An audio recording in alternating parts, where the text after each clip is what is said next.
Okay, we'll go ahead and get started. Welcome to the Columbia Heights Public Schools Independent School District 13 Board Meeting for Tuesday, April 14th, 2015. I'd like to call the meeting to order at 7:03. If you would please rise for the Pledge of Allegiance. Pledge allegiance to the flag of the United States of America and to the republic for which it stands, one nation, under God, indivisible, with liberty and justice for all. Welcome again, everybody. And Lori, if you would please do the roll call. Nichols. Here. Palmer. Here. Larkin. Here. Landwehr. Here. Lewis. Here. Meyer. Here. Thank you. Our mission statement: Columbia Heights Public Schools create worlds of opportunity for every learner in partnership with supportive small-town communities by challenging all to discover their talents, unleash their potential, and develop tools for lifelong success. Our core values are community, excellence, collaboration, integrity, respect, courage, and innovation. For the agenda approval, adjustments, announcements, and correspondence, we'll look for a motion to approve the agenda. So moved. Laura, Second. thank you. Second by Lori, thank you. Any discussion? All those in favor say aye. Aye. Opposed? Motion carries. And the announcements are April 21st, Tuesday, 5:30, School Board Listening Session. April 21st, Tuesday at 6 p.m., School Board Subcommittee on Policy in the Superintendent's Conference Room. April 28th, Tuesday at 7 p.m., regular School Board meeting here in the Community Room. May 12th, Tuesday, 7 p.m., regular School Board meeting here in the Community Room. May 19th, Tuesday at 5:30, School Board Listening Session in the Family Center. And then May 19th, Tuesday at 6 p.m., School Board Work Session here in the Community Room. And is there any correspondence? Mr. Chair, members, there is no correspondence tonight. Thank you. Moving on to communications to the board. Citizens and employee representatives. At this time, any citizen or employee may briefly address the school board. The board will listen to brief remarks, ask clarifying questions, and if desired, we request that the administration follow up. The board will not take action at this meeting on requests presented at this time.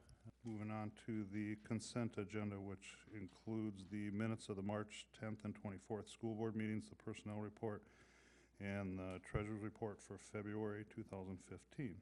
And I would entertain a motion to move that forward. So moved. Molly? Second. Grant? Any discussion? Hearing none, all those in favor say aye. Aye. Opposed? Motion carries. Okay, at this point, we'll be moving into a closed session in accordance with Minnesota Statute 13D.05, preliminary consideration of allegations against an employee. The board will adjourn to a closed session. Did you want to do the acknowledgements and contributions Oh, first? my bad. Yes, that's ahead of that. Okay, back that up. That would be bad. Okay, acknowledgement of contributions. That one I would, to move that forward, would entertain a motion to move that forward, please. So moved. Second. By Ted, second by Laura, and thank you, Kathy. We got it right here.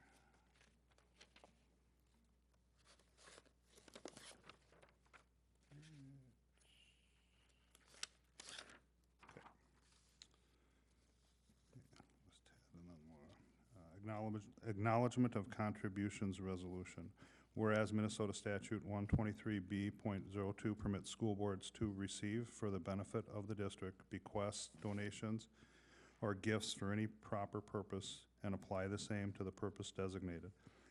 In that behalf, the board may act as trustee of any trust created for the benefit of the district and for the benefit of the pupils thereof.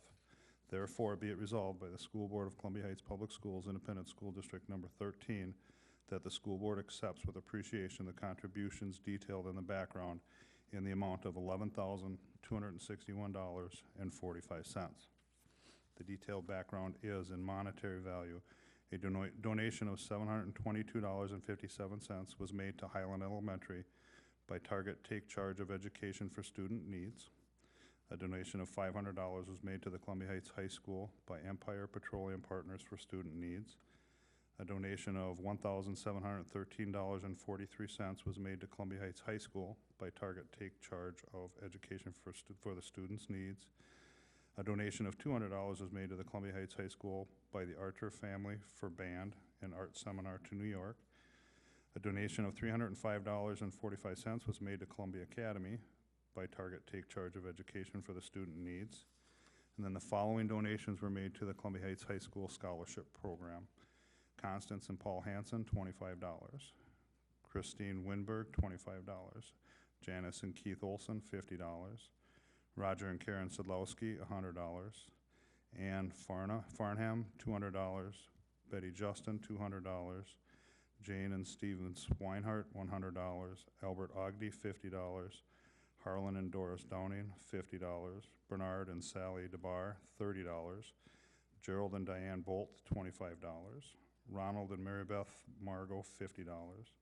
Robert and Francis Yu, $50. Catherine and L.H. McAvoy was $100. Clem and Eva Coverston was $100. Pamela Sigurdson was $200. Robert and I.E. Benson was $200. Karma Dogi was $200. Gordon and Ann Olson, $200. Patricia and Marvin Sawada, $50. Janet Larson, $50. Elaine Narbo, $50. Janet Vaughn, $150. Howard and Nancy Hornerbrook, $100. Ed Rapp, $100. Kathleen and John Kane, $150. Northeast State Bank Foundation, $500. Bill Streff, $500. Fridley Lions Club, $2,000. And the Kiwanis Club, Columbia Heights Fridley, $2,000. Value in kind donations of coats, hats, and gloves to Valley View Elementary from St. Philip's Mitten and Hat Makers, estimated value of $100. And donation of hats to North Park, Highland, and Valley View schools from Mr. and Mrs. Howard Haig, estimated value of $115. Our total fiscal year 2014-2015 monetary contributions to date is $57,749.87. And I would need a roll call to move this forward. Nichols. Yay. Palmer. Aye. Larkin. Aye. Landwehr. Aye. Lewis. Aye. Meyer. Aye. And that carries. Thank you. And now, in accordance with Minnesota Statute 13D.05, preliminary consideration of allegations against an employee, the board will adjourn to closed session at 7:14. Okay, I think I got a thumbs up. So we are going to return from our closed session, go back to an open meeting at, I'll say 7:37. And moving forward, discussion reports, information items, reports from members of the board. Board members will report on board activities since the last regularly scheduled meeting of the Board of Education. And we'll start with Molly tonight. Okay. I had several meetings with other members of the board, Larkin, Nichols, and Palmer. Thank you all for your time. And I also had an opportunity to meet with Superintendent Kathy Kelly. Additionally, I went to Highlands Bike Bingo and Book Fair last Friday, which there was a great turnout. That was fun.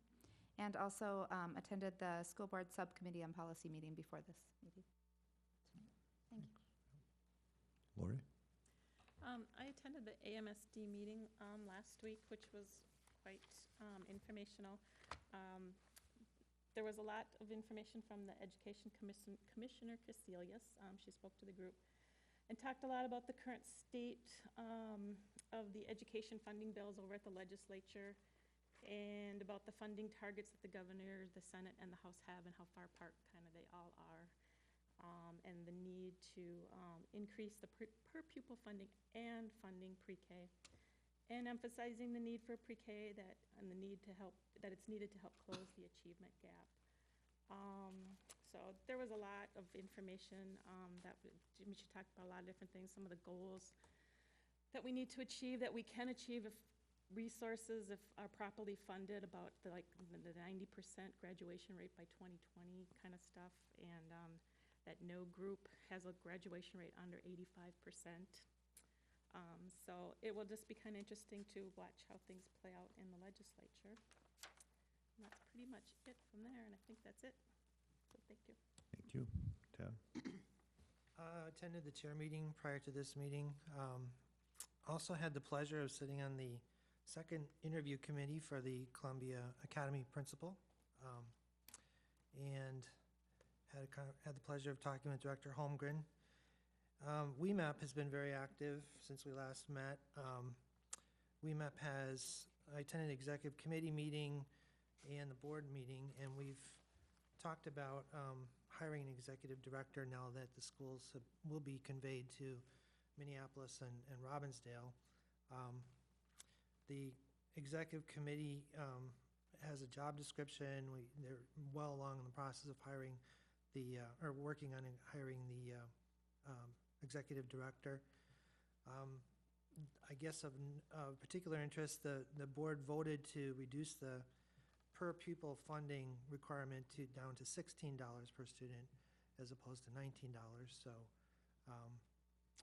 we'll be able to save some money there as a district.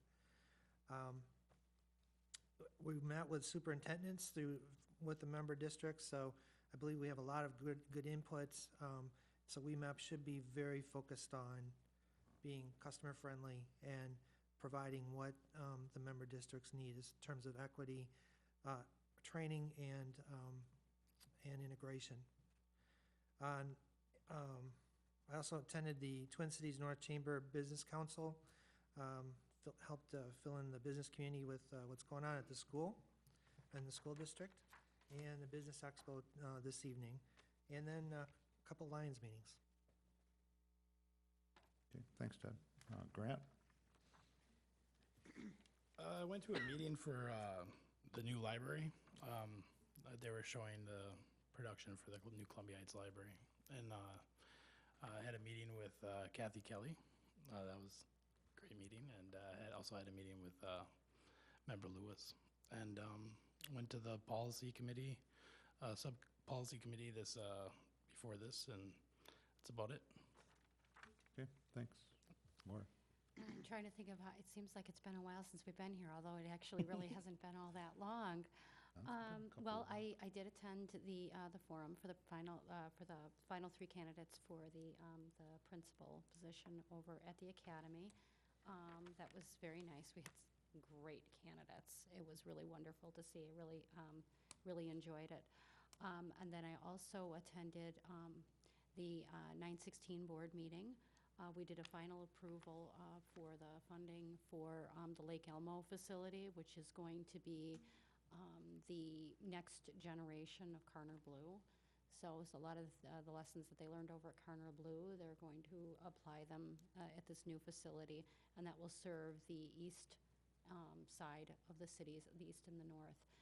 So they'll have a pretty good, so the kids aren't going to have to travel as long. And this is going to be another K-8 facility that primarily serves students with autism and some other types of difficulties.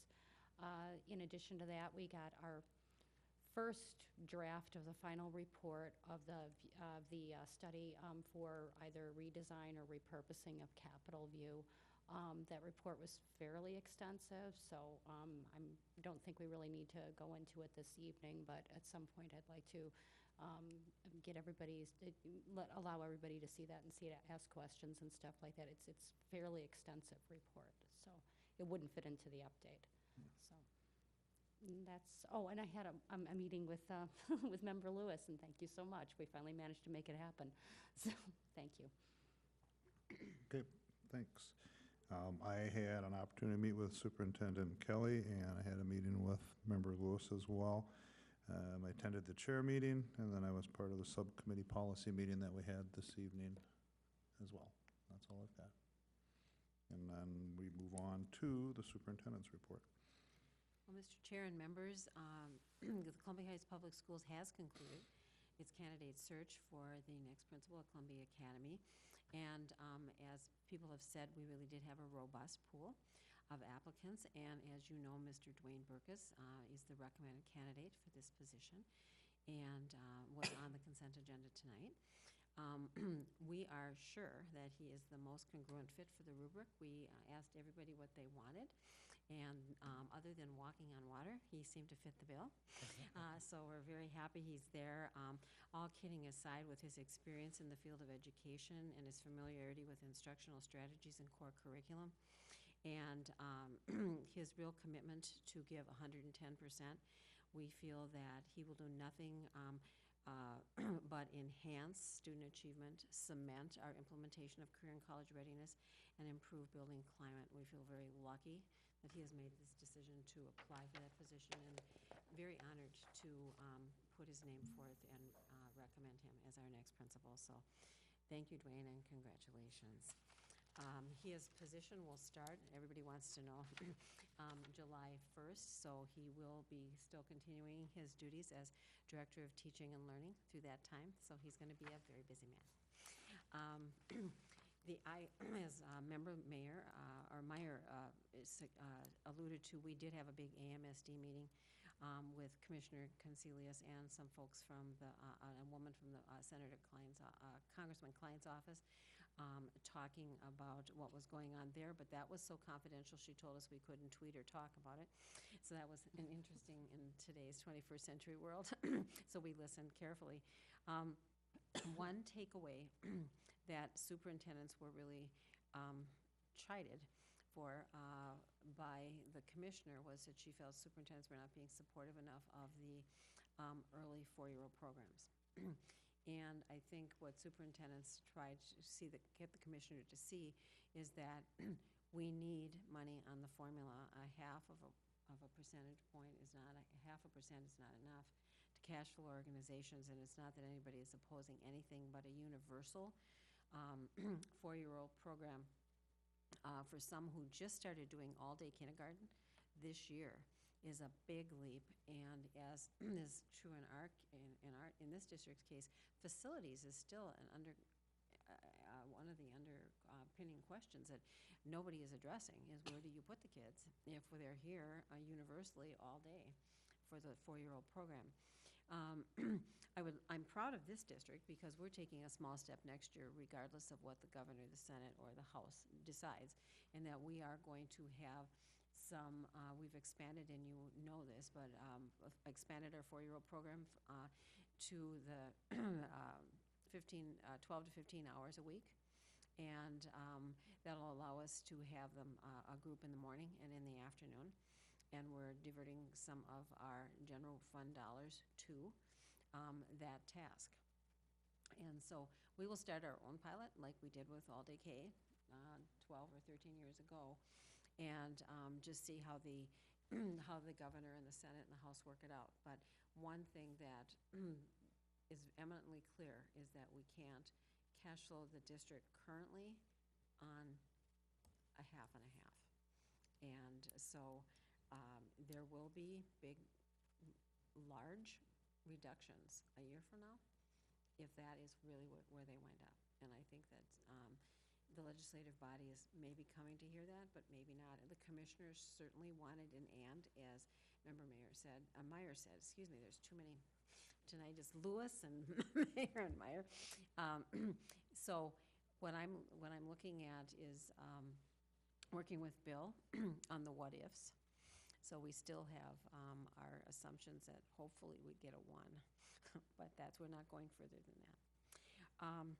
And then I had the pleasure of meeting with both the Anoka County Attorney Tony Palumbo and the Chief of Police Scott Nadeau about future collaborative partnerships.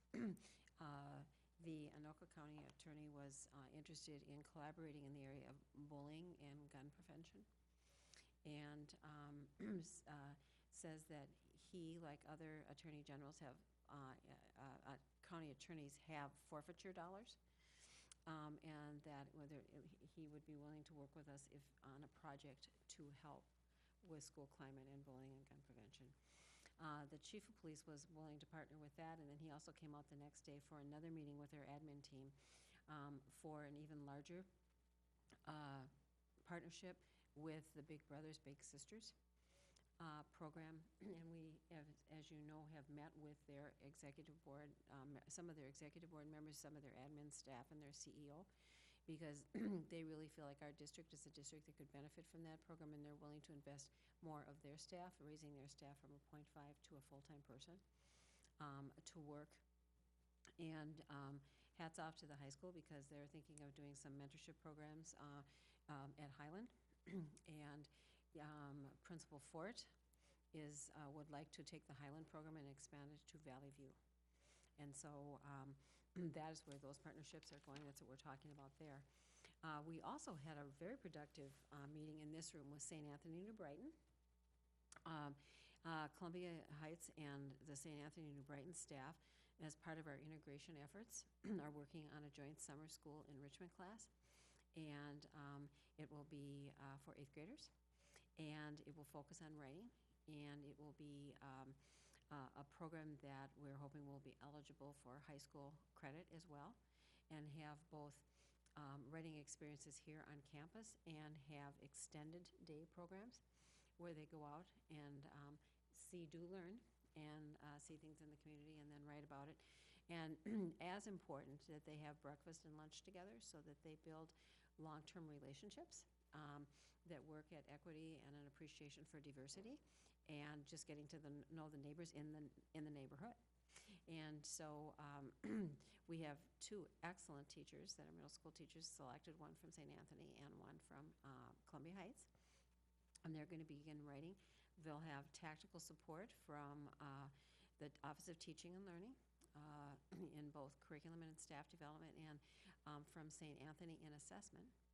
And we're really hoping that this will be the first steps in something very good between the 2 districts when it comes to be student to student.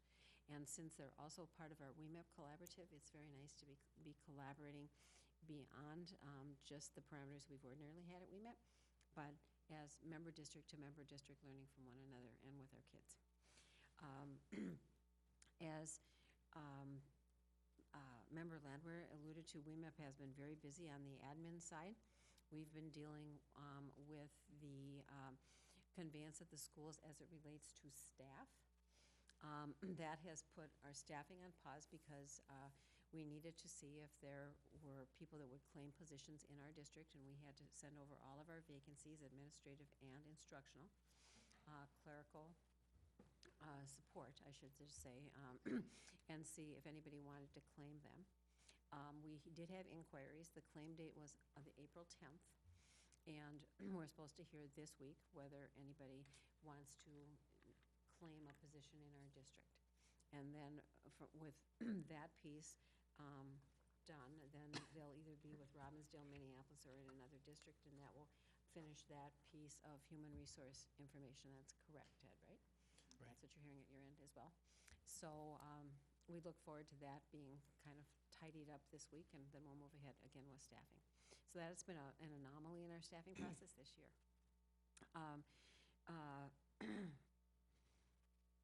I had a delightful meeting with Director Holmgren and Principal Robleski and the K-12 Activities Director. We met on K-12 activities and issues and future planning, and some of that, Matthew's here tonight to give you an update on the activities part of that. And then I did meet with many of you, and it was really fun. Thank you for spending time with me. And also was part of the school board subcommittee on policy. And I have one other thing to say, is that I want to thank board members for accommodating their schedules. So instead of a school board work study as we regularly do, we will have a policy meeting that night, of which only the people that are on the subcommittee on policy will have to attend, because we have so many policies to get through that in order to keep our record untarnished, we need the additional time. We're working our way through, Member Palmer, you'd be proud of us, to get everything done by the end of June. And so thank you for that. We need the time to spend on policy, so thank you. That concludes my report. Thank you. Okay, we will move forward. Next up on our agenda is Minnesota State High School League transgender process. I know that there were some board members that had requested some information regarding the policy, and we have Matt Miller and Principal Robleski here to provide us with some of the information regarding that policy. Thanks for coming, guys. Good evening, Board Chair Larkin, Superintendent Kelly, members of the board. As Activities Director, Mr. Miller gets ready for our presentation. As we prepared for this presentation this evening, we've had a number of meetings with Region 5 AAA members, which we are part of. And we've also met with the director of the Minnesota State High School League, Dave Stead, excuse me, as well as athletic director from Hopkins High School and also our Region 5 AAA representative, Mr. Dan Johnson, regarding this issue. Chair Larkin, Superintendent Kathy Kelly, members of the board. It's my pleasure to provide you information about the transgender eligibility process. First and foremost, our mission here at Columbia Heights Public Schools is to create worlds of opportunity for every learner in partnership with supportive small-town communities by challenging all to discover their talents, unleash their potential, and develop tools for long life success. We all know our core values. Tonight I want to focus on, with this presentation, collaboration and respect. Some information here with the State High School League. The oversight of the Minnesota State High School League is by state legislatures. And really, when Dan and I met with the executive director, Dave Stead, the message regarding this eligibility process was the State High School League does not discriminate against any child. I'm going to talk about Title IX and the amendment of 1972, some facts from there. Title IX prohibits discrimination on the basis of sex in education programs and activities that receive federal financial assistance from the U.S. Department of Ed. It applies to interscholastic, intercollegiate, club, and intramural athletic programs. Title IX continued. Title IX purposes, the term schools refers to recipients of federal financial assistance that operate educational programs or activities. The Minnesota schools that receive state and federal assistance must follow state and federal laws, rules, regulations as applicable. The State High School League, state and federal laws, rules, and regulations guide athletic participation for all students in Minnesota schools. Participation in athletic and fine arts programs by students in member schools of the State High School League is guided by the Minnesota Schools Annual Resolution for Membership. The transgender eligibility process is effective 2015-2016 school year. Now, what was established? The Minnesota State High School League created an eligibility process for transgender students that aligns with federal law to ensure there is zero discrimination against any child. We are the 34th state to adopt a transgender eligibility process, and it is highly protected, by the Office of Civil Rights. So what is it?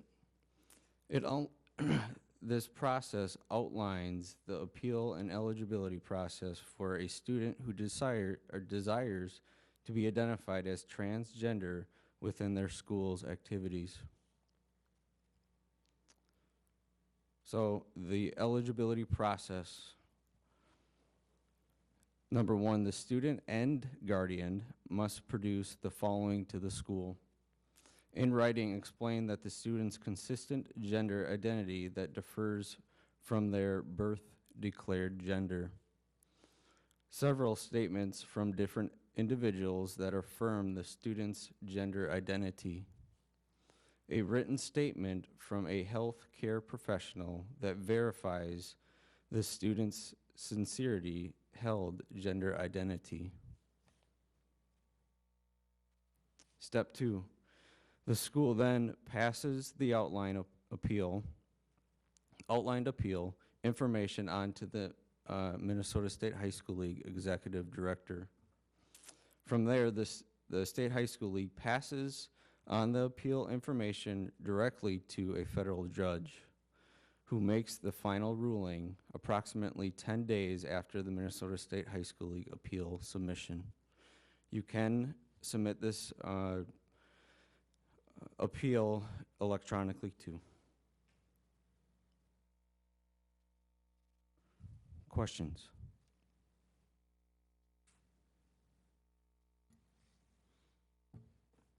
Do you know of any instances where this has actually been applied in the state of Minnesota that you're aware of, where someone has gone through this process? The process that's been presented tonight will not be Oh, in that's- effect yeah, you're right, until the 15, 15-16 school year. Yeah. When we met with the athletic director from Hopkins High School, he did have a athlete that the high school did make accommodations for and worked with. And I think Mr. Johnson did state, correct me if I'm wrong, the number of students that He's been there for 16 years, and the amount of students he's overseeing is about 40,000 students. So he's encountered one student of transgender over the past 16 years. But accommodations were made to make sure that student felt safe. Just 2 points of emphasis that we have here is that, for example, 2 years ago, the Columbia Heights High School wrestling team had a female student participate within our wrestling program. The accommodations made were a locker room for her to weigh in with a female trainer present, and then she was also made accommodations for locker room as well. What we've also heard on research as well as personal information by transgender students is that this is not a locker room issue. This is, they're not looking to really be in other people's locker room. They want to participate, and they really want their privacy and not to be involved in going into other locker rooms. They just want their own privacy and to be involved in participating like all other students. I just have a comment, and as far as I can tell, that this has always been the case for a long time for females transgender to the male. That's always been the case. They've always been able to participate. It's just that the other half was not allowed to participate in the same way. Because it's a more probably a more unique situation. So I just wanted to point that out. This is really nothing new. It's just another group is being added into this policy. Correct. Do you know, is this appeal process only if they're not satisfied with the accommodations that the district is making for them, or? when No, does this kick is in? a eligibility process. So if a student approaches me and states that he or she is transgender, then the appeal process starts immediately. So that will start. I would have to submit to the state, go through the procedure and submit all the documentation to the State High School League. Okay. So it's for participation at that point? Yep, it's male to female. So females can participate in male sports. So if a female wanted to play on my football team, she could. Okay, so then you'd receive instructions on how that transgender student should be accommodated Yes. through this process. Okay, thank you. I think the advice we got was just ask them. Usually the accommodations, from what I heard at the seminar that I went to, is usually the accommodations are pretty reasonable. Minnesota State High School League, when they voted on this, was it unanimous? I think only I think they had one person against it out of like how many members they had attending. It was pretty unanimous though, when I saw it. It was 18 to 1. 18 to 1, yeah, Yep. so only. And we have to follow Minnesota State High School League, being part of that, Yes, All we the are a member principals. of the State High School League. and follow everything that they do Yep. and decisions. And again, to emphasize the point that I think Dan was making, and even Laura alluded to, it's, people's concerns aren't about accommodations. It's, you can give someone their privacy, their locker rooms, it's whether or not they meet the I don't know if the requirements, but the steps of the process to be considered transgender, to be able to, a male, to be able to play and participate in a female sport. And that's really Correct. what anything I've heard is not been about whether or not we can accommodate. And it looks like the process is out of our hands. I mean, we take the information, it goes on to the State High School League, and then that it goes on to a straight to the judge, federal so- judge. And then our responsibilities at that point fall back on the easier part, which is making the accommodation. Yep. Correct. Any other questions? I know there's a couple different people that had Actually, requested. I just have a comment too. When I'd originally taken the seminar, they didn't have the process in place. They said, well, we don't know, it's coming. So thank you for the update on that. I've had a few people ask me questions and try to make sure that they knew what was going on. Yeah, I want to thank you for clarifying this. I know this has been controversial, and I think when you talked about privacy, that has been the heart of the controversy. So I'm glad to hear that that we're respecting students' privacy.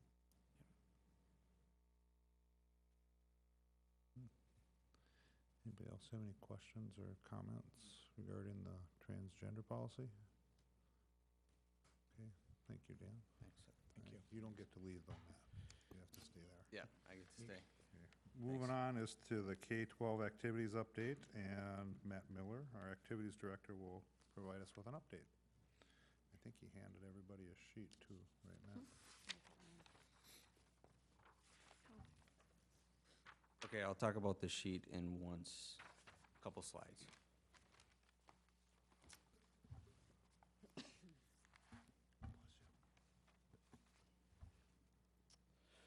So it's my pleasure tonight to give you all an update on the activities, what has gone on this school year, and then future plans for next year, and also plans for this summer that we have for all of our students, not just students in athletics or specific activities.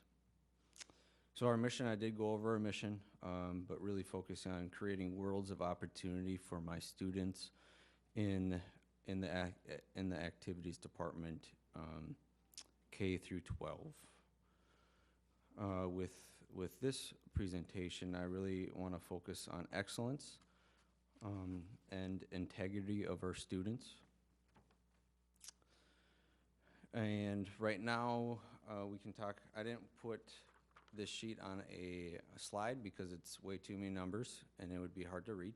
But in front of you is a list for the past 7 years of our participation numbers. And along with that, my slide is we are increasing in our participation. On the back side of the participation data is participation in our fine arts programs and in our theater, and also in some activities like knowledgeable, math team, speech, and robotics. And I'm doing my best to dig back through some files to get data. I know that page is not full, but my activities are really important to me too, and I want to make sure we are staying on the up and up in the activities department, or not just athletics, but my activities too. So we have increased 33% to 40% this year for students participating in athletics and activities. So I reached my goal this year, but also it puts more pressure on me next year because I want to increase it 5 to 8% again. This year we hired about 7 coaches in our programs.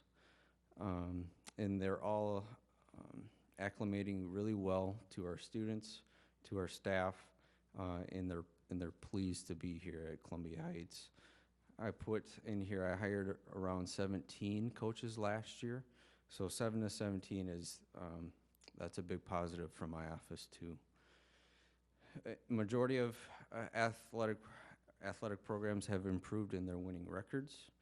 And then this year I teamed up with Casey Muhan on our activities webpage to make it user-friendly for our families, stating to make sure our schedules are there, to make sure you can communicate with the head coach. And Casey has put on there how many views it's actually hit, and we're thousands and thousands of people are looking at the athletic webpage, which is a big positive for my department too. So I'm going to go through some fall highlights, then winter highlights, then spring highlights, and then I'm going to touch on some summer activities that we're doing. So this fall we had Schoolhouse Rock, and we had a couple new directors, and it went really well, good turnout. We had a new director for our fall play, Our Town. Jill Jungers took over that, and she did an amazing job. Boys soccer went to the section finals. We lost in overtime to De La Salle. And we also added a C squad team. So that on your chart here, we are growing. Our soccer program is growing. So we added a team. So we have a Columbia Academy team, and we have 3 full high school teams, which is a positive. Our football team went to the section finals again, and then Darius Mock is invited to the All-Star game, which is held at St. Cloud State at the end of June. Girls soccer improved their wins from the previous year, and that was done with a new head coach. Girls swimming,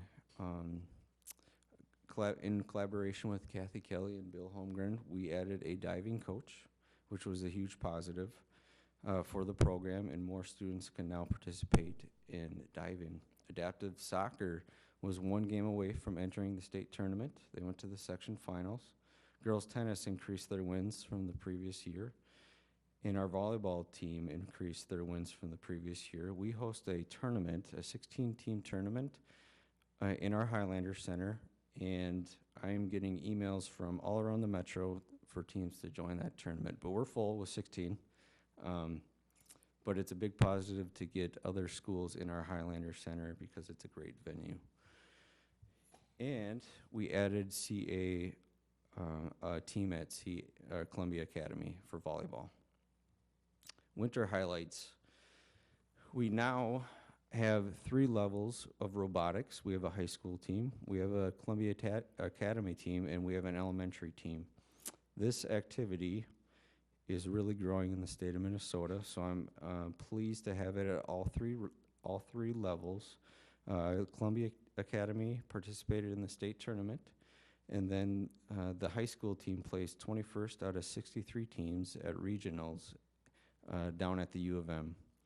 Destination Imagination, we had an additional team at Highland. Future Problem Solving is now at the high school level. Knowledgeable is bursting at the seams. I have to look at getting an additional coach next year because our numbers are so big. And then dance team competed in sections this year, and that was the first time in 4 years we've actually competed in sections. Visual arts, Whitney Meyer is a, what can I say? She's an artist. And she received a gold key for her photos that she had taken. And then she also received an American Vision Award presented at the U of M. And only 5 students in the state of Minnesota get this award. So that was a huge honor for her to get. Wrestling, we had 3 state entries, and that was the first time in over 10 years to actually have 3 go to the state tournament. Girls basketball tied in a school record for total wins in a season, which is 12. Boys basketball, their highlight of the season was beating Totino Grace in the section playoffs, as we did lose to Totino last year, so it was their highlight of the year to beat Totino Grace. Girls gymnastics, our assistant coach got Coach of the Year for our sections, so that was a big honor. And our boys swimming added diving. Ben Bardell, he was 3 points away from the going to the state tournament, so we're expecting him to go to state next year. Spring highlights. The spring musical, Addams Family. Right now, Jill Jungers is working hard, and I hope she's done with practice because we have MCAs tomorrow. There's 72 participants in the spring musical. The dates are up there. Please come and support our kids. It will be a great show. I promise you that. Destination, excuse me, Imagination. One of the Highlands team participated in the state tournament last weekend, so that was pretty cool. They did not make it to Worlds, but they did make it to the state tournament. Track and field has over 100 participants, which is really helping my 40% of student participation. So we're bursting at the seams in track, and we're expecting to return to the state tournament. Synchronized Swimming, I have 2 new coaches, and they are doing really well. We just hosted Forest Lake tonight, and they're doing really well. So I'm very pleased with them in the pool. Boys tennis just won the New Prague tournament last weekend, so they are seeing some success, and we're expecting 1 or 2 players to make the state tournament too. Spring highlights continued. Girls lacrosse, I have 2 new coaches. Baseball, we just beat St. Paul Johnson last Friday. CA has really strong numbers, which is another positive for my programs, because now we're starting to get healthy at the Columbia Academy, which is our feeder programs, which will affect varsity play down the road. Softball, we're expecting to return to the section finals with our all-star pitcher Quincy Gross, and then Quincy also received the Athena Award. So I will be taking her down to a ceremony May 1st, and she'll be presenting an award there in front of hundreds of people. Visual arts, this weekend I will be traveling with Diane Scully to the Purpich Center, and then we have over 20 pieces of art there for the Minnesota State High School League Art Show. This summer, we're busy. So we have football workouts in camp. We have strength training all summer. We have volleyball workouts. We have gymnastics camp that includes younger students from the elementary, really getting them involved in gymnastics. We have a girls basketball league that meets on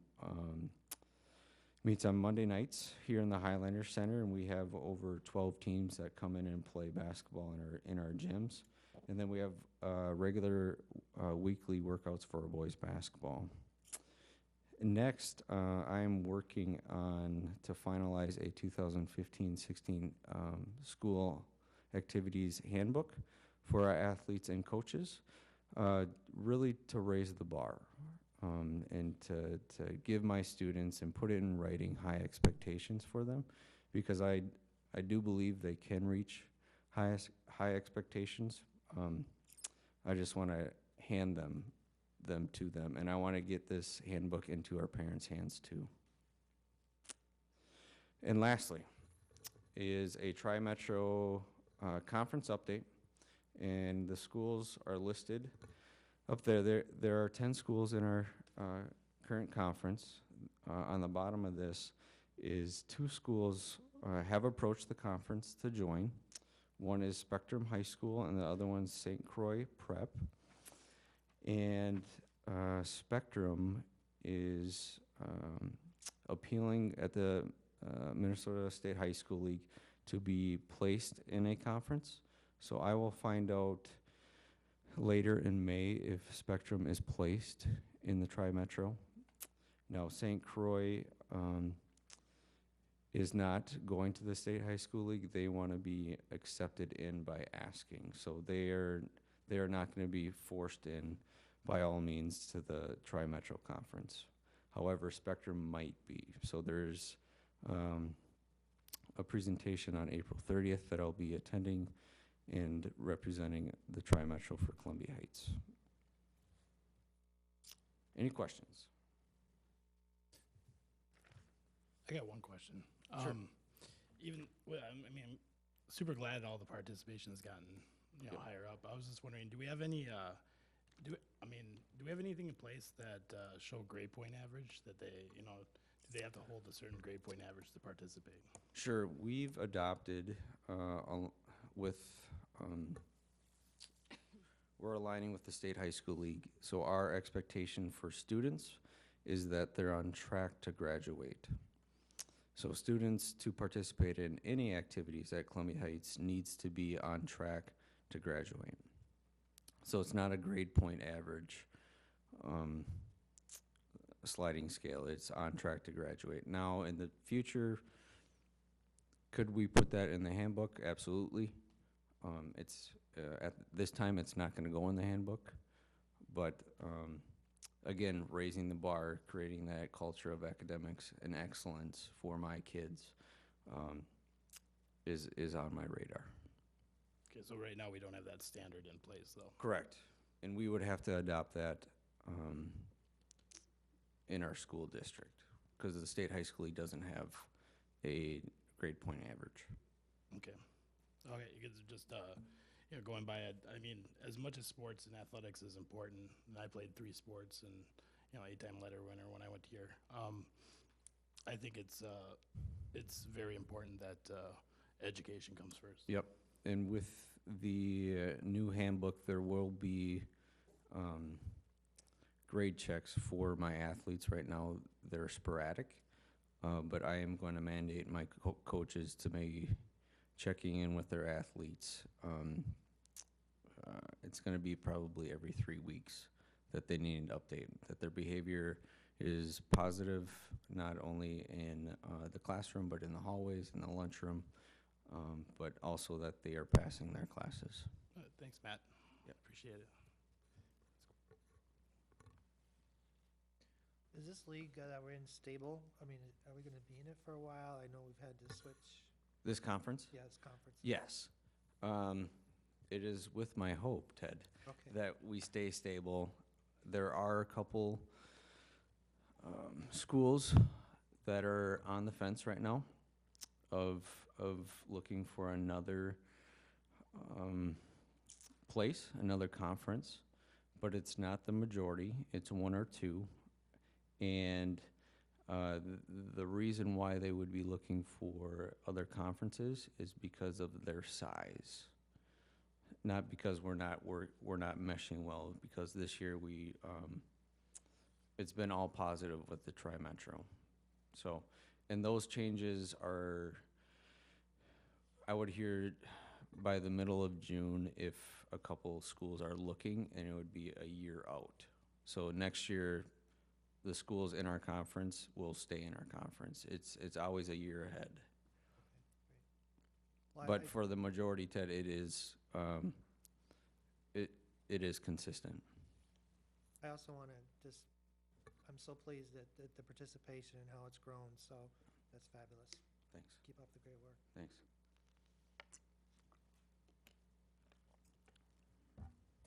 Anybody else?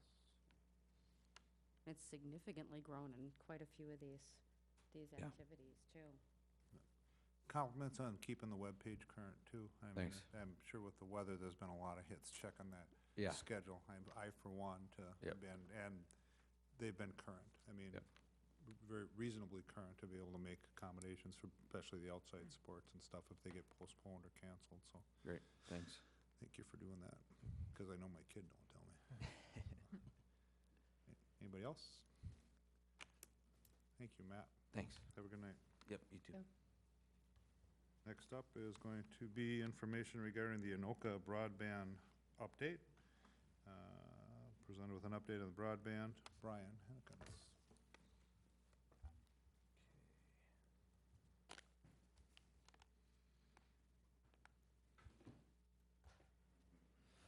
Good evening, Chair Larkin, members of the board, Superintendent Kelly.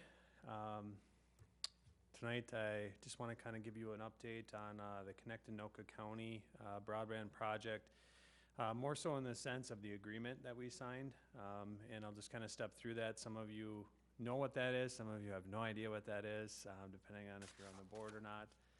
So I'll kind of give you an update or a brief overview of what that is, and then just kind of what's going to be coming forward to you at a future meeting. You know, like we always are doing now, we're looking at our mission statement on every presentation, creating worlds of opportunity for every learner. When we talk about this broadband project, this really was a project working with the community. It took a lot of courage for all these members to get together. Obviously, it was a grant. There was a lot of dollars associated with it, so it was easy to do when you had all of that, but we had to collaborate and respect each other and to come together to come to common agreement with this. So it was great. It was a great project throughout the whole county. But as far as the service agreement goes, the service agreement was, like I said, it was about the whole county. It's not just about the school systems. It's about police, fire, public works, libraries, the schools, colleges, cities, the county buildings. So it's connecting everybody together in Anoka County. And again, like I said, this was an agreement that the school board approved in 2011. So what we're looking at now is in that agreement, it was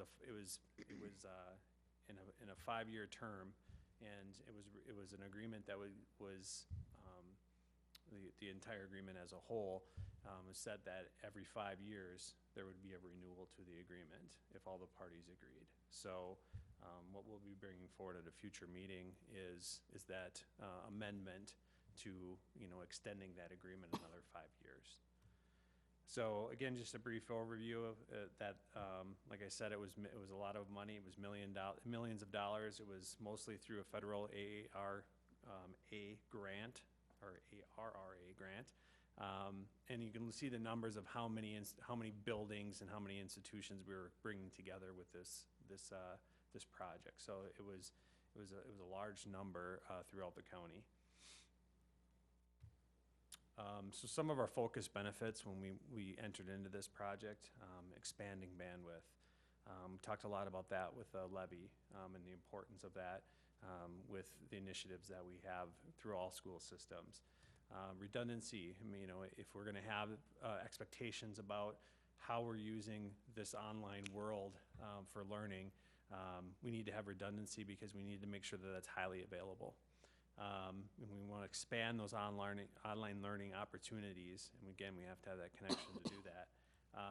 Obviously, disaster recovery is a big piece of that, because if we have all this data, we need to make sure we don't lose all this data. So having this, again, that bandwidth connection to outside organizations, whether it be a TIES organization or whether that be just a third-party service that we're doing using for disaster recovery, it's important to have that. And of course, ultimately, we want to save money, working together as a whole versus individually. So again, I kept talking about bandwidth and the focus on bandwidth, and that's really where we're gaining our biggest bang for our buck right now, is that bandwidth. And there's a national organization, State Education Technology Directors Association, similar to the COSIN organization, Consortium of School Networking, for School Networking, which I am a member of, that kind of looked at it across organizations. Like ISTE is another one you probably have heard of. And they came up with a standard looking at what is really needed of 100 megabytes per second per 1,000 students. And they said, okay, looking at that and where we were, how much do we need, you know, in 2 to 3 years, how much do we need? So by the 2017-18, they're looking at 1,000 megabytes or a gigabyte per second per 1,000 students. And to make that make a little bit more sense of where we are right now and where we need to go, we'll look at this. So the national standard is on the far left. Right now it's 100 megabytes per student. Currently, this year we're at 150 megabytes per student for our district. So we're exceeding the national or recommended national standard. So we're in a very good position. This project has helped us to be in that position. So in all likelihood, we wouldn't be in this position right now if we didn't have that. But now you look at the national standard expectation, or what they're saying will be needed in 2017-18, you can see it's quite a bit higher, and actually it's 10 times higher. So they're looking at 10 times growth over the next 2 to 3 school years in need. And you can relate that to what we're doing in our school district, in our expansion in that personalized learning initiative, our focus on college and career readiness, and how we're growing that out, and the devices that are coming along with that. You can see that as we are expanding and growing, how that need is going to grow, and not just in the quantity of devices, but how much we're using those devices. So again, we wouldn't be where we are right now without this. So it's extremely important, I believe, that we continue it. So in a following meeting, you'll have the actual amendment to the agreement. We'll get the agreement to you, so you see that, and we'll be asking to have that agreement renewed for the next 5 years. So does anybody have any questions about that? I know it's pretty brief. I know some of you weren't really involved in that 5 years ago, 4 to 5 years ago in the agreement. So is the agreement going to get us to that national standard? It won't get us to that national standard, but it gives us the ability, let's put it that way, to get to that national standard. With that project, there is a capacity to that ring. We're working on other ways to ensure that we can get to that.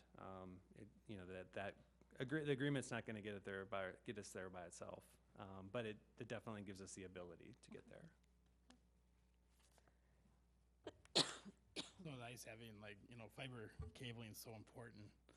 Even at my work, we push a log to New York like every day, and they're just talking about the fiber cabling, how fast it goes, because you can take so much gigabytes compared to what it's doing now. So it's cool, but it's going with growth. It's the way technology is. So Yep. It's cool. Is there a cost associated with this, or will there be?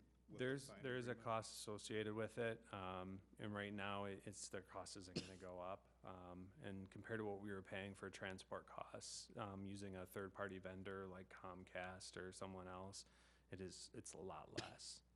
So it really did, it made it cost-effective us to jump to where we are now.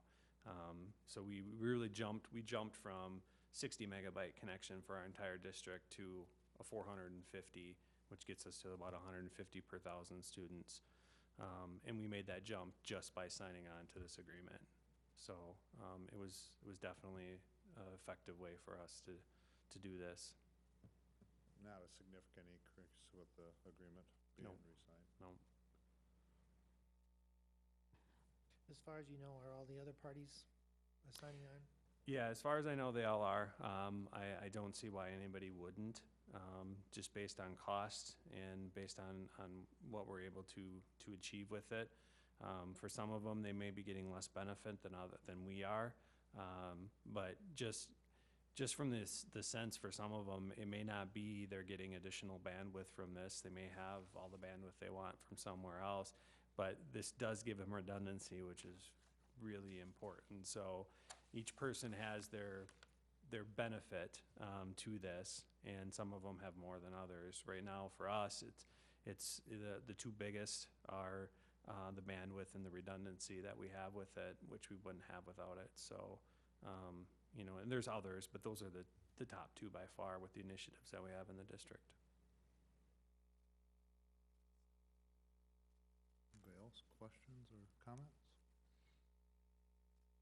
Yeah, thanks, Brian. Thank you. Next up is the State Longitudinal Educational Data System, easier called SLEDS.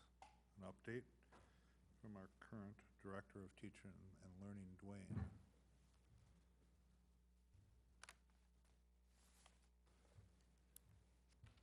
Chair Larkin, Superintendent Kelly, members of the board.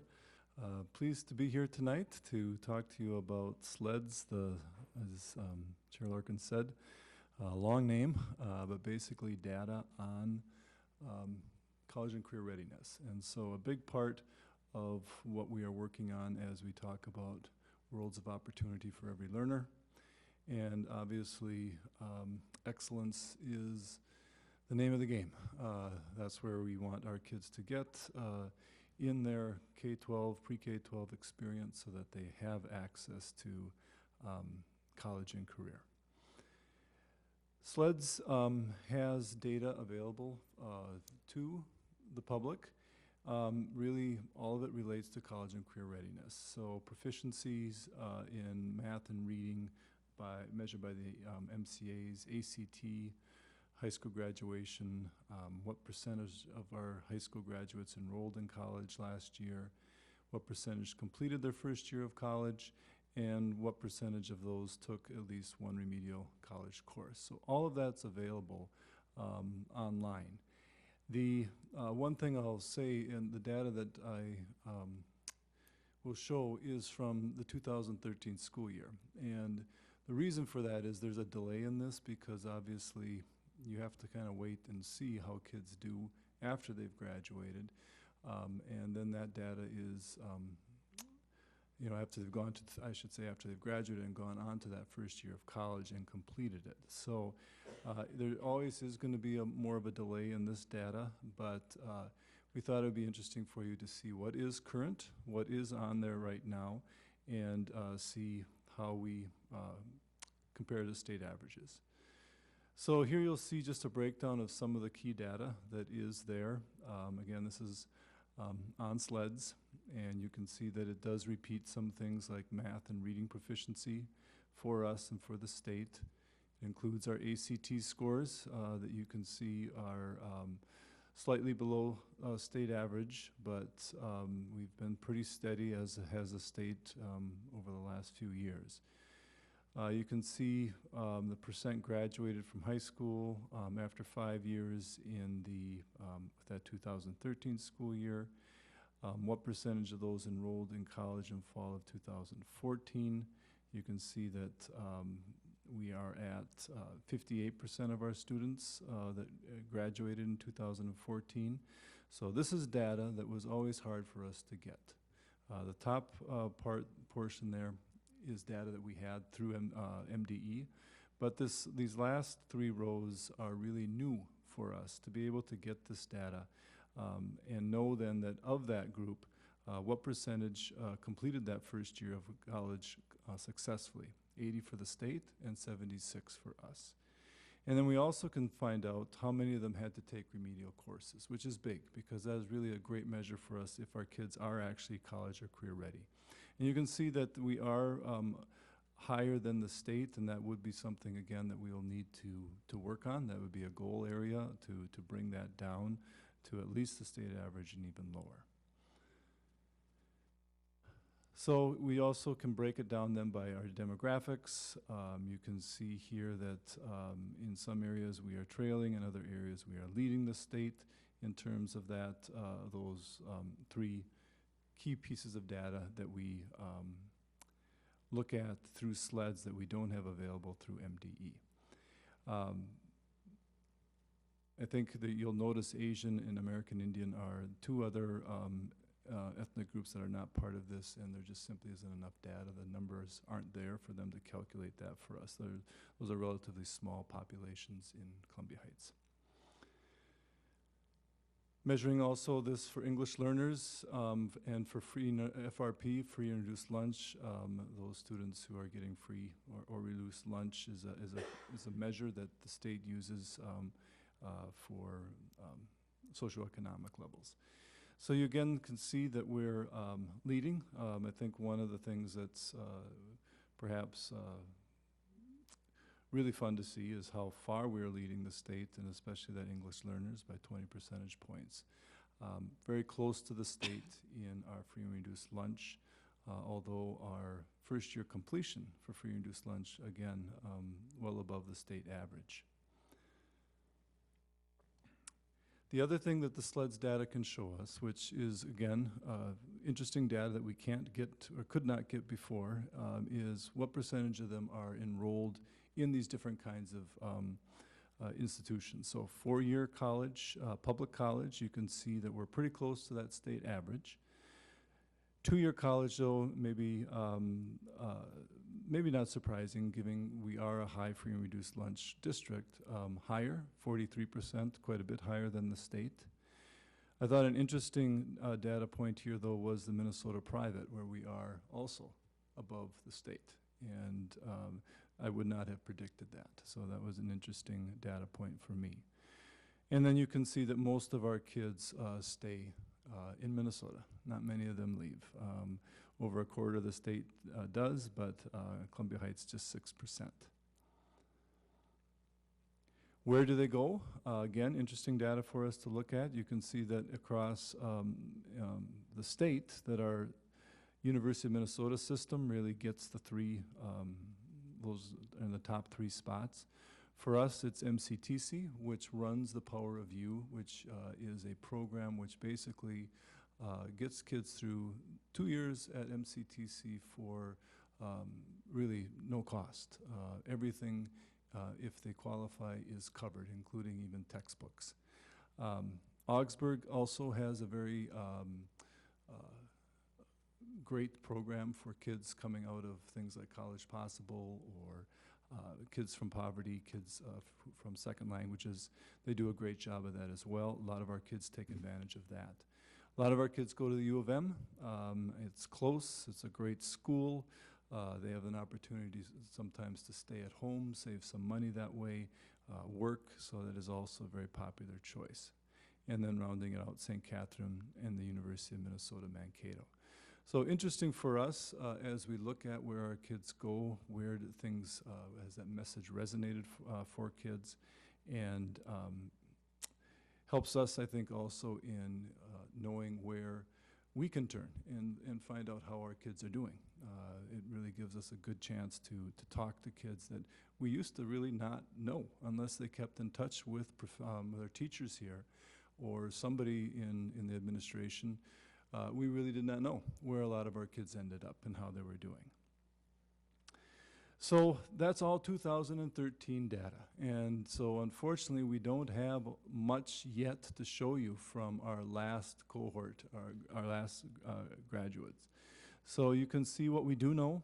We know what our graduation rate is for 4 years and 5 years.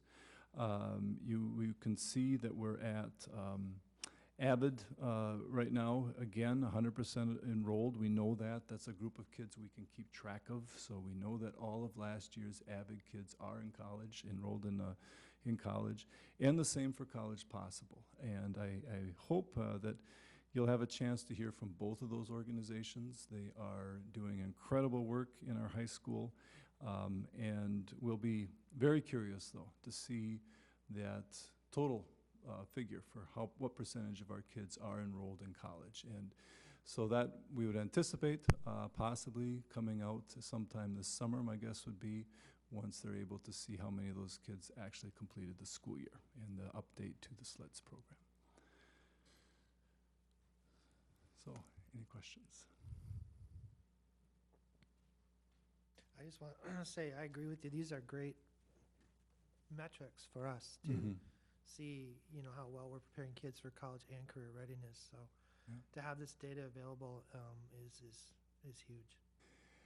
Yeah, it's really, I think, been able to open up a door to see what goes on after graduation, which we really need to know if we want to say our kids are graduating college and career ready. And so it's, this will be, what will really be interesting too, it's such new data that we don't have, the data piece that's missing here obviously is what percentage of the kids that enrolled in college graduate from college.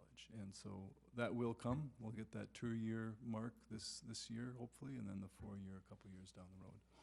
Something I'm noticing, which is absolutely wonderful, is there is almost zero achievement gap across all of these groups for completing the first year of college. Yeah, If anything, the traditional groups that we look at, that don't seem to get the support. They're obviously getting the supports because they're being successful. As a matter of fact, this is wonderful. It's going to be wonderful to see when we get to the 4 years and so on. I've always been so excited about this for so long, and this is, if I remember correctly, this is public data, that Yes. anybody can go and look this up. You can Yeah. you can look up any one of the schools, you can drill down into, almost to the classroom. Not yet, soon. Not to the classroom, but yes, you can. Almost. Yeah. Yeah, I'm sure it's data that will increase over time and, easily accessible to the public. And I think in our work with college and career readiness, again, just really vital data for us to be able to Mhm. measure how well we're doing in this area. One thing I noticed is the 43% going to a 2-year school. Yes. For community college or tech school, which would be probably MCTC or Anoka Ramsey, and how important is what we're doing with Anoka Ramsey and the connection coming up. Mhm. You know, seeing that number, how it's going to benefit kids so much here. So. Yeah, I think that's a especially- good point. A lot of our kids, that tuition can be a big It is. barrier. And I think that programs like the Power of You or this early college program through Anoka Ramsey open doors. Yeah, Yeah. absolutely. Actually, to all kids too. Yeah. So. And I would just assert that once we hit those averages, we keep going, because we're a district of excellence, not average. So Yeah. that's our core value. Yes, and it's a good point. It can be an intermediate milepost, but the goal has to be much higher than a state average. Obviously, with our district, the goal is that all kids graduate college and career ready.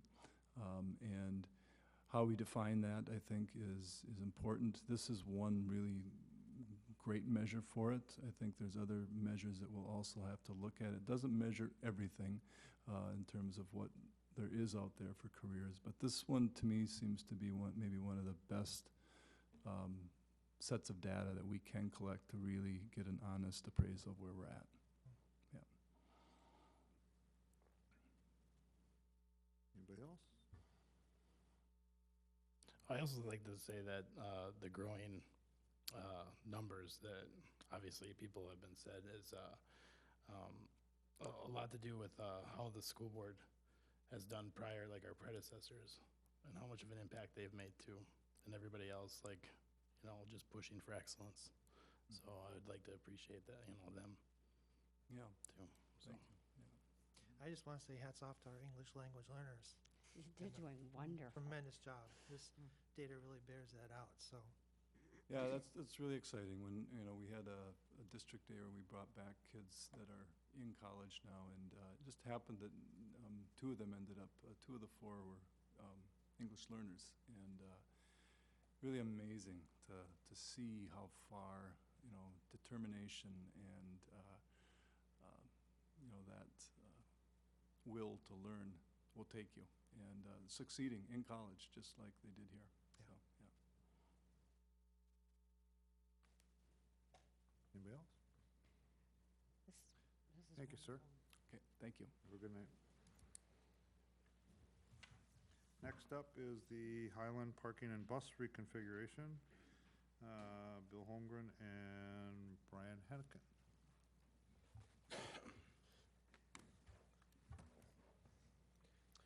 Good evening, Chair Larkin, members of the school board, and Superintendent Kelly. Very quickly tonight, I'm bringing you some information. As you know, we've been working on projects for this summer, and we have our bidding done for our drive improvements, our parking improvements for Highland Elementary School. I've included the bid tab in your packet. The great news is here at this point, our lowest bid's at $352,000. We actually estimated this at $460,000. So we are well below budget. Very excited about that. So it'll give us some more opportunity to do some other things. So we are working with that company to make sure nothing was missed. But in 2 weeks, I will be bringing that contract to you at our next board meeting. We also, because of where the price came in, we will be looking at accepting the alternate 1 bid, which is to match up our outside lighting with the new piece to what we have right outside here. We have to already move one of these poles because of the way the drive is going through, and we'll be putting all new lighting in. It should be a lot brighter outside out here too. So that's what that alternate 1 is, with new lighting here in the horseshoe. Is there any questions? Just a comment. Thank you for saving $75,000. I appreciate that. I'm sure you can find some. Yes, we're very excited about that because it really gives us some options for other things. That's wonderful. But as you said, a piece of that's gonna go to the lighting, correct? Yeah, The you can see savings that, there. And that's even there- after I remove that. 75. So, yeah, it's very exciting, so. Wow, that's awesome. Do you have any questions? When do we get started? When does the project? This will actually get started right after the 4th of July, because we're not going to be digging out here while we have the summer academy in the buildings. But as soon as that program is over, right after the 4th of July, that's when we'll be digging up. So there will be not any, you'll have to come and walk up to visit us here once we get to the 4th of July into about the second week of August. And we are preserving the green space, the green in the horseshoe, correct? Yeah, well, the configuration of the horseshoe will change a little bit. When you come into the horseshoe, you'll be going out the same place. So there'll be a little diagonal piece added. So a little bit of the green space will be gone, but it's not a big piece. It won't look that much different when we're done. So it'll be more of like a circular, and then like. Yeah, going out the same way? when you come around the other side of the horseshoe, it'll angles back over to the other side. That way we're keeping the high school parking separate from the elementary parking. Oh, that's nice. Is that safer then? Is that That's what we're looking at, being safer, just keeping those traffic pieces separate. Because right now, we mix little kids with big kids and cars and buses, and they all go on the same road. So we will be separating all that.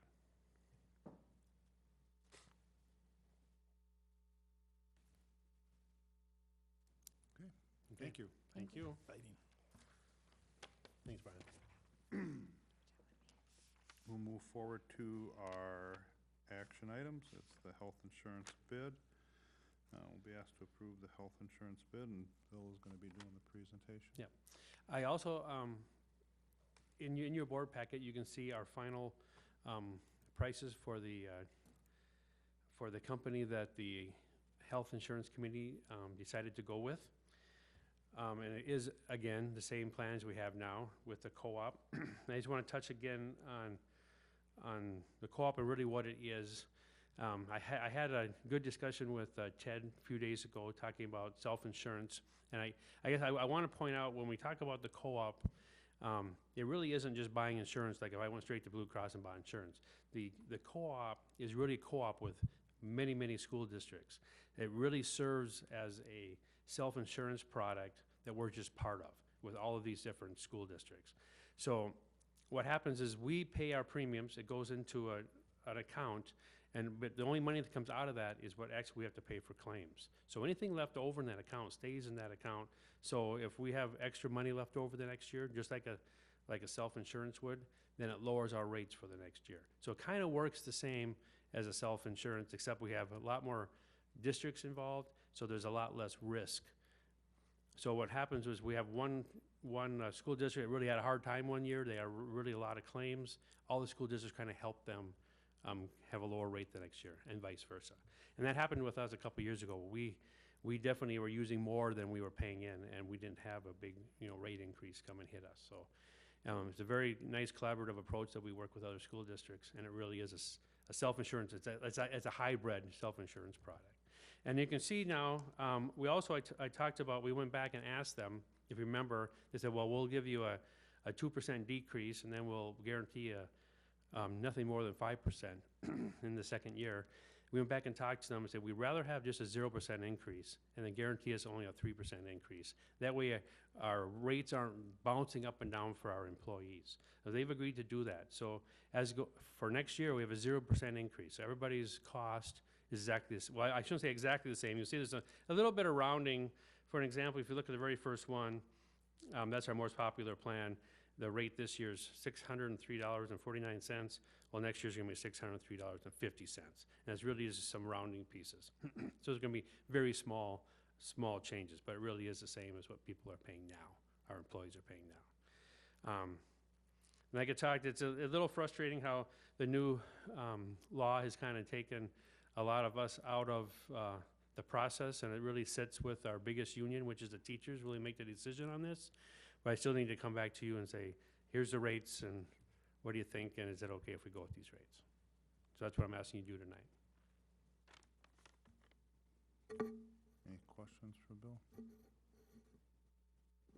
I just have a comment. One thing that I found pertinent from my conversation with Dr. Holmgren is, I understand that the district's contribution is determined by the contract that we have with each unit, not which plan we choose.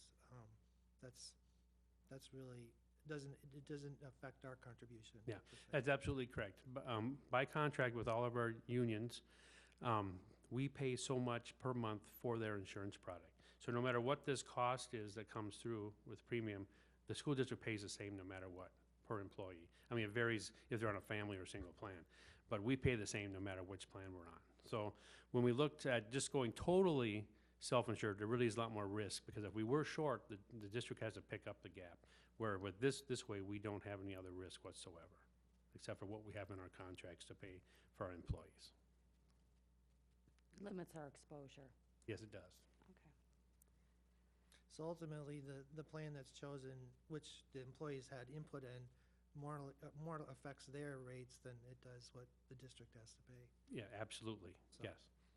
Yeah, because we're on a dollar amount, I believe, in most of our Yeah, contracts. Yeah, rather than a we pay a straight dollar amount for a single policy and a straight dollar amount for a family policy, and it's consistent through every single one of our contracts.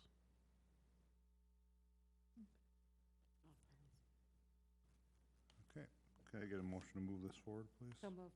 Second. Laura, second by Ted. Discussion.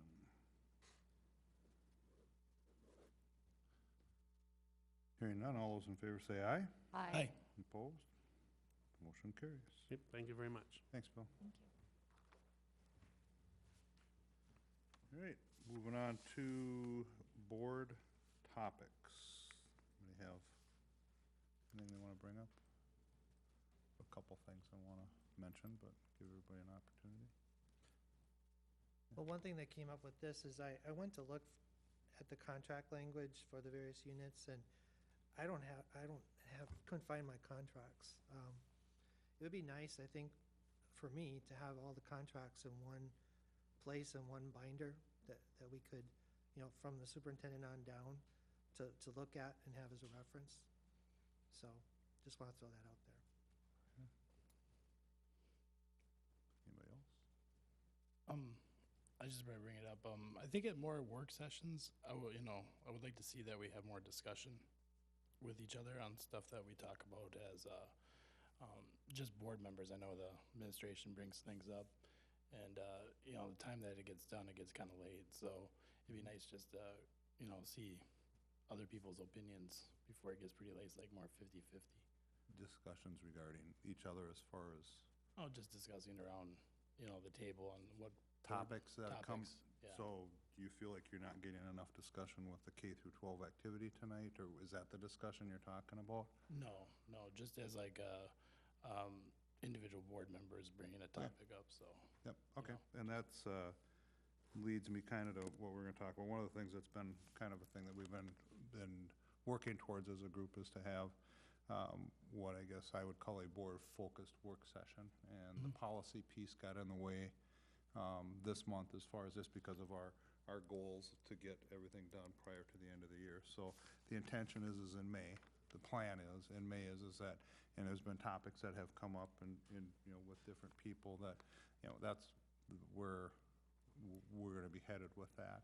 Okay. And I know, and Ted was in the chair meeting with me as well, when Kathy had brought up a comment, actually it was, I think, initiated initially about, personality styles. I think when Ted had talked with Dennis Cheeseborough, and he actually brought some stuff forward, and it takes it even a step further where, and both Ted and Kathy have some thoughts on that, and I'm gonna let them kind of build on it, but it's leading down that path that you're mentioning is a direction that we're already headed. Okay. But I'll let them kind of talk about the stuff that they, kind of how it all came to be, because I was. Want me to kick it off? Well, I want to thank Member Landwehr, because one of the things that, when we did our last governance work with Dennis Cheeseborough, he asked him the question, he said, is there ever anything, I'm paraphrasing because I wasn't part of the conversation, but that boards do as a team to understand perhaps their style or their personality or some kind of quiz or some kind of metrics that people use. And so Dennis talked to me, and he said actually he's worked with a lot of boards in the metro area and across the United States, of course, on all kinds of things. This is an easy thing, and it's a team-building thing to do, to get to know one another through a governance lens on who the people are that you're working with on the team. And he said, I will send you some information. And so at the chair meeting tonight, prior to this board meeting, he suggested that there's this kind of fun book that isn't very invasive, but it just talks about what color is your personality. And maybe some of you are familiar with it, some of you are not. But it just, it is something that we could all take online as a playful thing about our personalities, and we'd get assigned a color. I haven't done it myself, so this is just descripting it. And then Dennis would be willing to come out in June and work with us on what this means about our personalities, and then through a governance lens, talk about how do you apply the different personalities around the table to get to yes or have conflict or whatever it is, knowing the styles. In talking about it, with the chair and with the vice chair, I know that folks had talked about, let's do some in May, and then maybe we should carry it on. And it's kind of traditional for a lot of the boards, and sometimes we haven't gotten to it because we've been captured up in other things, to do some mini retreat things throughout the year. We spent a lot of time on evaluation. Last year, a meeting talking about how the boards is doing as a board, and that's fine, and that's very serious work, but this is a more playful idea of getting to know one another better. And then in talking to Ted tonight, he also had an additional instrument that it doesn't have to be an either or, it could be an and, that we might be able to use. And Ted, would you like to explain what that is and where you found that? Sure. Perfect. Yeah, I serve on a couple other boards. One board that I serve on did this exercise, and if you've ever taken the Myers-Briggs analysis, it's similar to that, where it identifies specific personality traits, and then it's really insightful because once you learn the traits of each individual board member, you can better relate to them because you know where they're coming from. So that's the power of doing this sort of thing. Mm-hmm. So one of the things I suggested was, first of all, I figured, you know what, putting this in the update is too hard to explain. I said, why don't we do it tonight under board topics and just see if we might want to do one or both, starting with the colors, just to be playful, and then to look at insights from the quiz indicator on more on our styles. So one's more personality, the other one's more on styles. And like I say, Dennis would be willing to come out for us, and he'd be willing to do it on a Tuesday. But in June, with everybody's schedules, and I know we always have 9/16 on the first Tuesday. Mm-hmm. So he said he'd be willing to come out before a board meeting if we wanted to do something from 5 to 7, or if we wanted to consciously have a shorter board meeting where we have fewer items in June, which it would be after graduation. So, and have fewer items and have him do it right after a board meeting. He'd be happy to do it either way. And and then we could schedule the quiz indicator as well at the next work study. And I think it would be, I personally think, for me, just as an ex officio member, something would be kind of fun and playful to do as a team. But I leave it up to you all to decide what you think. How many colors are there? There are only 4. There's only 4? I don't know if they someone's gonna blend some of match. these. I don't know if they blend some of these. That's the mystery of it all. So I'm not going to really give you the book. We have to take the quiz first. Personally would like to be turquoise. Oh, very good. I'm with you. Yes. I was just going to say, I think that if we were going to do something like that, doing it after a board meeting could get a little bit late for people, and if it's going to be kind of something that we're going to find some insights from, I think it would be beneficial to do from a 5 to 7 time frame if that's what this is available for. Mm-hmm. That's just my input. No. Doesn't have to be. My that way. preference would be before the meeting as well. I mean, and I don't know what's your schedule like for something like that. I mean, a 5. That would be fine, not a Okay, I problem. mean, if it's that's what we talked about, is we try to do it before, are people's schedules gonna conflict with that, so. The just understand that using this, there's a cost involved with it. We do have part of our budget for professional development, which I think that would qualify as. It does. The survey, what's it called? The Personality, questionnaire, right. personality questionnaire, whatever it is something that Ted already has, so there wouldn't be any cost associated with that. I guess I would ask people to let you know Well, what I their think thoughts we, are. no, I'm thinking is if we want to proceed, because it's too hard to explain in an Mhm. update, I just thought, if it's something you would do, want to do, and it would, that I have the date, because it would be June 9th. It sounds like, now Laura, does that work for you from 5 to 7? I thought I heard a, It's like, well, I was just I guess I was just thinking that this is something that I would almost prefer to do, not if I have a board meeting or something either before or after. Like, because I think that you almost need to concentrate on this entirely rather than going on to the next thing. That's just my opinion.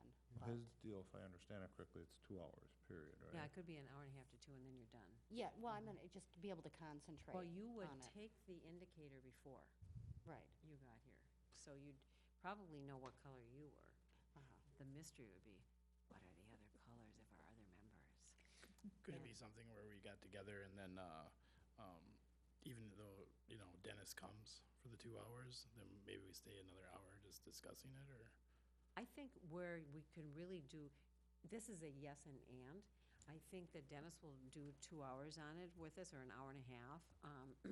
But then I think part of the value then is, as you're saying, is reflecting on it and then coming back, and then at our next work study, maybe looking at what Ted has as an indicator and discussing what we've reflected on from the last one and talking some during that work study like we do for the evaluation process. Because you're right, Laura, sometimes you reflect or metacogitate about it, and then you come back and you go, oh, that's an insight. I think I want to share that. So we could allow some time at the next work study to really concentrate on that, and then do the indicator and do what Ted is talking as well. Sounds like fun.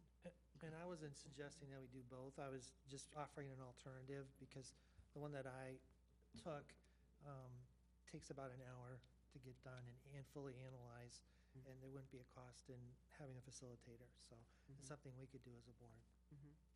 And so my suggestion was they're both good ideas. One's playful, the other one's a little bit more stylistic as far as a quiz. And I don't know what you're thinking, if you really don't want to do both, but I think that from what I heard, one is style, one's personality, and I think there's value in both of those. Sure, I'm just going to throw it out there. So it's not, we can do both. I mean, Right. it's not like Is that just choose one or the okay other. with you, Ted? That's fine, Okay. sure. No, let's do both of them. So it's an Anyone and. else? So we're thinking, just so I've got this clear now, we're thinking June 9th, we would do Dennis, and then we would probably send you a link to find out what color you are before then, and then process that, and then at our next, just like we worked on evaluation, at our next work study, we could reflect more on that, and in addition to that, we would do the leadership style quiz. I'm just gonna call it that for now, because we don't Okay, have the title. yeah, I wish I had a title. It's probably not that, but it's the one, so it is more like a Myers-Briggs, which would be different than, Right, you'll get 4 Yes. letters describing yourself. so- yes. Okay, Oh, I've done one of those. so are we okay with that? Perfect, we'll schedule it. Thank you for taking the time with us tonight. Thank you. Very good. I am curious what color I am, so I can hardly wait to see what the rest of you are too. I chose turquoise because it's not on the cover. Of course. Does anybody else have any other board topics? The only thing, I guess, other thing I would mention, and I think Dawn was talking to people as they came in, but the celebration dinner for the teachers that are retiring. She has tickets, and I think they're selling tickets to the 22nd, if I'm reading the flyer right, but they can get the money to you, and you'll take care of it? Okay. Oh, there's one thing else I wanted to say, I totally forgot. The Valley View Carnival is on Friday. So if any of you guys want to come down, like It 4:30. would be worth someone's time to just pull up the district calendar right now. It's so full of different things going on, from the play, and Valley View's got this, they got a fun run, Highland's got that, I mean, it's just, I looked at it today, and it's like, it's not unusual. This is a very busy time of the year. All the band concerts and the choir concerts are, wrapping up for the year. But if you if you're looking for something to do, you should not be trying, Silverwood's got the art stuff opening up, so I mean, you should not be hard pressed to find something to do in our community right now through, And it's gonna get school, busier. that's school-based, yeah, so. Because May is even busier. Sounds fun. Mr. Chair, could I have one follow-up on the You career sure celebration? can. The career celebration has a very important ending in that, for those of you who are new to the board, it is really the handing out of the retirement bells. And for those of you that have been, you've seen that. The teachers, although teachers, the support staff, the clerical, anybody that retires says, I'm not really coming, I don't like to be part of, I don't want to be on the spot and all that kind of stuff, but they really do look forward to it once they get there. It's really about them. And then they really look forward to receiving their bell from the board. And anybody that's there hands out the bells and presents, and then everybody that retires rings the bells together.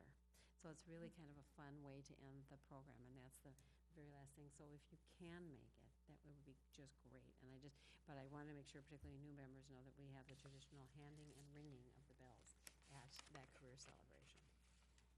One of the wonderful things about the career celebration as well is you get to see everybody who retired the year before come back to help with doing the next, I mean, because they don't really retire, they just, they just don't come in every day. They just come in often, so. And the rhetorical question I always ask myself is, why do they look so much younger? So, What happens? yeah. I always said I'm never So gonna retire. just to wrap, there's no work session next week, just the policy subcommittee. There's a listening session, and I know it's Molly and I are doing the listening session, and then in place of the actual work session will be the policy, so that would be Molly and Grant and I, along with the directors, so. Yes, I have a Tuesday off. you have a Tuesday off. Oh, my gosh, thank you. And we're doing the work you so love, And I keeping do, us on track on policy. I love the policy subcommittee. I love to just pound through those. You know you're in May. And clean them up, make them shorter. Got that. Move on. Okay, anything else? The booster dinner is coming up at the end of the month, so, 20, yeah, the Wednesday. yeah. Okay. Anything else? I think that's it. Okay, we'll adjourn at 9:11. Thanks for coming.